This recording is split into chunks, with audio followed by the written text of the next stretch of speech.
February 23rd, 1900, Volume 3, The Sign to Know Whether a State is Will of God. This morning, after I had almost lost the hope that blessed Jesus would come, all of a sudden he came and renewed in me the pains of the crucifixion. And he told me, "The time is come, the end is approaching, but the hour is uncertain." And I, without paying attention to the meaning of the words he spoke, remained in doubt about whether I should apply them to my complete crucifixion or to the chastisements. So I said to him, "Lord, how I fear that my state may not be will of God." And he, "The sure sign in order to know whether a state is my will is when one feels the strength to sustain that state." And I, "If it were your will, this change, that you do not come as before, would not happen." And he, "When a person becomes intimate with a family, one no longer uses those formalities, those regards which were used before, when he was a stranger. So I do. But nevertheless, this is not a sign that it is not the will of that family to have the person with them, or that they no longer love him as before. Therefore be at peace. Let me do. Do not want to rack your brains or trouble the peace of your heart. At the appropriate time, you will know my working."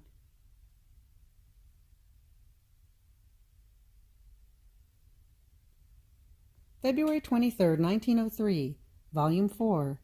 Men do not want Jesus Christ as their head. The church will always be church. As I was in my usual state, I found myself near a garden which seemed to be the church. Near it there seemed to be people plotting an attack against the church and the Pope, and in their midst there was our Lord, crucified, but without a head.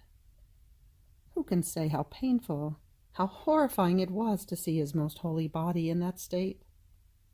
I comprehended how men do not want Jesus Christ as their head, and since the church represents him on this earth, they try to destroy what stands in his place. Then I found myself in another place in which I found other people who were asking me, "What do you say about the church?" And I, feeling a light within my mind, said, "The church will always be church. At the most, she might be washed in her own blood, but this bath will render her more beautiful and glorious." On hearing this, they said, "This is false. Let us call our God and let us see what he says." So a man came out who surpassed everyone in height, with a crown on his head, and he said, "The church will be destroyed. There will be no more public services, at the most some hidden ones, and the Madonna will no longer be recognized." On hearing this, I said, "And who are you to dare to say this? Aren't you, perhaps, that serpent, condemned by God to crawl on the earth? And now you are so daring as to make yourself believed a king, deceiving people? I command you to let yourself be known for what you are." While I was saying this, from tall he became very, very short. He assumed the shape of a serpent, and making a flash, he plunged himself down deep. Then I found myself inside myself. February 23rd, 1906, Volume 7. How Jesus was nailed to the cross in the will of the Father. This morning I was thinking of our Lord and the act in which they were nailing him to the cross.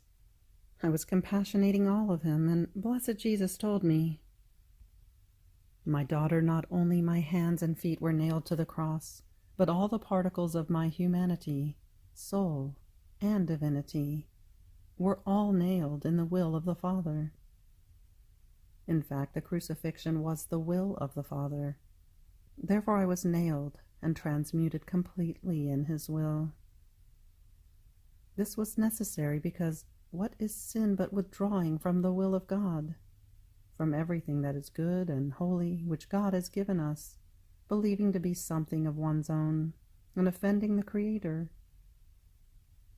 And I, in order to repair for this audacity and for this self-idol which the creature makes of herself, wanted to dissolve my will completely and live from the will of the Father at the cost of great sacrifice.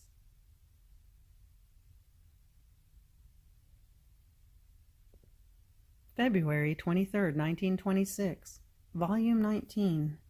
Jesus calls her the little newborn, so that she may be reborn continuously in his holy will to new beauty, to new sanctity, to new light, to new likeness of her Creator. My love and my life, Jesus, come to the help of my weakness and of my reluctance in writing. Even more let your own will come to write, that I may put nothing of my own, but only all that you want me to write. And you, my mamma and celestial mother of the divine will, come to guide my hand while I write. Lend me the words, facilitate for me the concepts which Jesus places in my mind, that I may worthily write about the most holy will, so as to make my sweet Jesus content. I was thinking to myself, why does blessed Jesus so often call me the little newborn of his most holy will? Maybe because I am still so bad, and since I have not taken one step in his will, with reason he calls me just newborn. Now, while I was thinking of this, my adorable Jesus clasped his arms around my neck and, squeezing me tightly to his heart, told me, "To my little newborn of my will I want to deny nothing. Do you want to know then why I call you little newborn? Newborn means to be in the act of being born, and you must be reborn in each one of your acts in my will. Not only this, but in order to be repaid for all the oppositions of the human wills, my will wants to call you into my volition to make you be reborn so many times, for as many times as the human wills have opposed it. Therefore it is necessary to keep you always a newborn. When one is in the act of being born, it is easy to make her be reborn as many times as one wants, and to preserve her without the growth of the human will. But when the soul grows, it becomes more difficult to keep her without the life of her own self. But this is not all. It was necessary, befitting, and decorous for the newborn of my will, and for our will itself, that she would unite herself to that single act of the Eternal One, which has no succession of acts. And just as this single act gives the divine being all the greatness, the magnificence, the immensity, the eternity, the power, in sum it encloses everything to make whatever it wants come out of this one act. In the same way, our little newborn of our will, uniting with the single act of the Eternal One, was to do always one single act, that is, to remain always in continuous act of being born, doing always one single act, our will. And while doing one single act, she would be reborn continuously, but reborn to what? To new beauty, to new sanctity, to new light, to new likeness of her Creator. And as you are reborn in our will, the divinity feels repaid of the purpose for which it issued the creation, and it feels the joys and the happiness that the creature was to give it come back to it. Clasping you to the divine bosom, it fills you with joy and with infinite graces, and it manifests to you more knowledges about our will, and giving you no time, it makes you be reborn again in our will. Moreover, these continuous births make you die continuously to your will, to your weaknesses, to miseries, and to all that does not belong to our will. How beautiful is the destiny of my little newborn! So aren't you happy? See, I too was born one time, but that birth makes me be born continuously. I am reborn in each consecrated host. I am reborn every time the creature returns to my grace. The first birth gave me the field to make me be reborn always. This is how divine works are. After they are done once, their continuous act remains without ever ending. The same will be with my little newborn of my will. After she is born once, the act of her continuous birth will remain. This is why I am so careful not to let your will enter into you, and I surround you with so much grace, so that you may always be reborn in my will, and my will may be reborn in you. February 23rd, 1927, Volume 21, How the Living in the Divine Will is to Form a Surprise Visit to Jesus. I felt my poor heart under a press, so very hard because of the privation of my sweet Jesus. Oh, how I moaned and agonized, and doing my usual round in the creation in order to follow the acts of his will in it, as I arrived in the sea, I called, and I said to him, "My Jesus, come back. Your little daughter is calling you in the sea. I call you together with the vastness of these waters, with their murmuring. I call you in the darting of the fish. I call you with the power of your own will that extends within this sea. If you do not want to listen to my voice that calls you, listen to the many innocent voices being unleashed from this sea that are calling you. Oh, please don't make me struggle any longer, for I can take no more." But no, with all the voices of the sea, Jesus would not come. Therefore I had to move into the sun, and I called him in the sun. I called him with the immensity of its light. So wherever I went, I called him in the name of each created thing, and of his very will that dominated within them. Then, as I arrived under the azure vault of the heavens, I said to him, "Here, O Jesus, I am bringing you all your works. Don't you hear the voices of all the heavens, the innumerable voices of the stars that call you? They all want to surround you and make you a visit as their Creator and Father. And you, do you want to send us all back?" Now, while I was saying this, my sweet Jesus came out, and placing himself as though in the middle of all his works, told me, "My daughter, what a beautiful surprise you gave me today. You brought me all my works to visit me. I feel my glory, my happiness, being redoubled in seeing myself surrounded by all my works that I recognize as many children of mine. Today you have acted like a son who loves his father very much, and who knows that he greatly enjoys when he sees himself surrounded and visited by all his children. This son calls them all, one by one.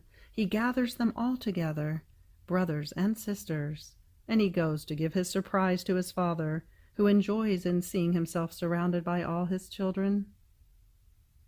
Not one of them is missing. He recognizes all the members of his family. Oh, how he feels glorified by all his children.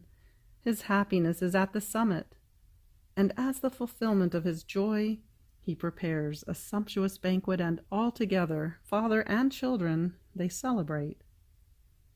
But in the fullness of his happiness, he recognizes the son who has gathered his whole family to give a surprise to the father and to make him enjoy so much. This son will be loved more, because he has been the cause of such great happiness for him. Now, my little daughter, while you were calling me in the sea with all its voices, I listened to you, and I said, "Let her go around through all created things, that she may gather them all together for me, and then I will let myself be found. In this way, I will be able to receive the visit of all my works that are like as many children of mine, and so they will make me happy, and I will make them happy." Therefore, the living in my will contains indescribable surprises. I can say that wherever it reigns, the soul becomes my happiness, my joy, my glory, and I prepare for her the banquet of its knowledges, so that, making each other happy, we extend the kingdom of the supreme Fiat, that it may be known, loved, and glorified. Therefore I expect often these surprises of my little daughter, who brings me the visit of the whole family that belongs to me. Moreover, since all our divine qualities are as though spread in the creation, and each created thing occupies one office of our attributes, so one is the child of our power, another of justice, one of light, another of peace, another of goodness.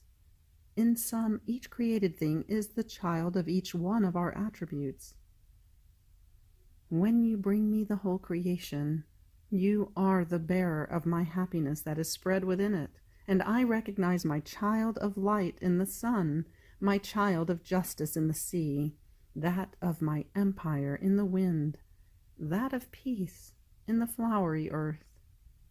In sum, in all created things I recognize each birth from my attributes, and I enjoy in recognizing my children, whom the little daughter of my will brings to me. I act just like a father who has many children, and each of them occupies an office of honor. One is prince, another is judge, one is deputy, another senator, another governor. The father feels happier in recognizing, in the birth that came out of his inmost self, each office and height of honor of his children. And since all created things were made so they would serve to make the children of the supreme Fiat happy, in seeing you bring our works back to us, we recognize in you our purpose, and oh, how we enjoy in seeing you go around to reunite all our works together, in order to bring back to us our own happiness spread in the whole creation. Therefore let your flight in my will be continuous. Then after this, having received Holy Communion, I was saying to my beloved Jesus, my love and my life, your will has the virtue of multiplying your life for as many beings as exist and will exist on earth. And I, in your will, want to form as many Jesuses in order to give the whole of you to each soul of purgatory, to each blessed of heaven, and to each being living on earth. Now, while I was saying this, my celestial Jesus told me, my daughter, in one who lives in my volition, my will does precisely this. It multiplies the acts of the soul by its own virtue, for as many as are the created beings. The soul receives the divine attitude, and her act becomes act of all. The divine operating is precisely this.